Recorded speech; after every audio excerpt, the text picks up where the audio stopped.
Hello The Team, pada Juli hari ini banyak banget nih sejarah yang terjadi. Inilah salah satu sejarahnya.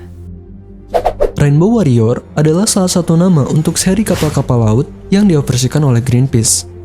Sebelum kita lanjut, ayo subscribe channel ini dan bunyikan lonceng notifikasinya supaya kamu gak ketinggalan informasi sejarah hari ini. Kita upload setiap hari loh, karena bangsa yang cerdas adalah bangsa yang tidak melupakan sejarahnya.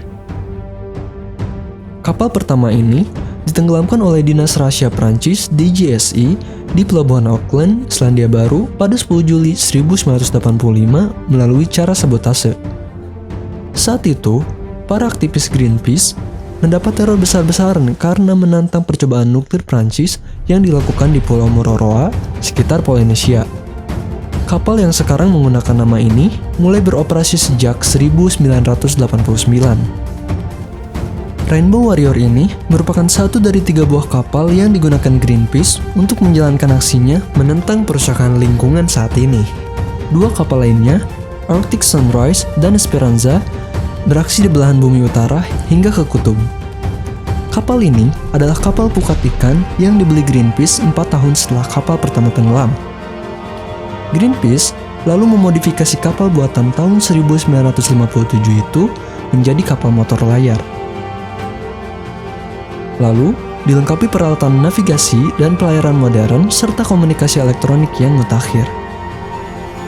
Kapal layar sepanjang 55,2 meter ini memiliki 3 tiang layar. Pada saat dibentangkan, lebar ketiga layarnya mencapai 650 meter persegi dan dapat menghasilkan kecepatan antara 5 hingga 7 knot. Layar digulung dan dibuka menggunakan mesin bertenaga listrik.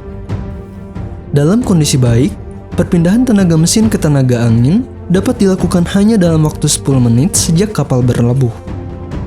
Saat mengarungi samudera, mesin digunakan untuk mengendalikan arah kapal, mendinginkan ruangan penumpang, menjalankan alat navigasi elektronik, dan koneksi peralatan penerima sinyal satelit.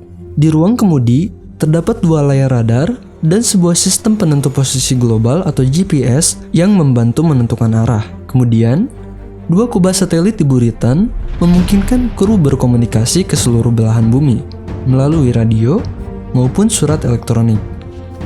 Bagian kabinnya dapat memuat penumpang hingga 30 orang.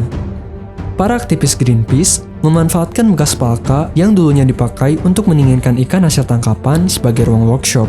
Dan di tempat itulah mereka melakukan pertemuan, membuat aneka perlengkapan, menyablon kain, mengecat papan, dan memperbaiki peralatan sesuai kebutuhan aksi kampanye.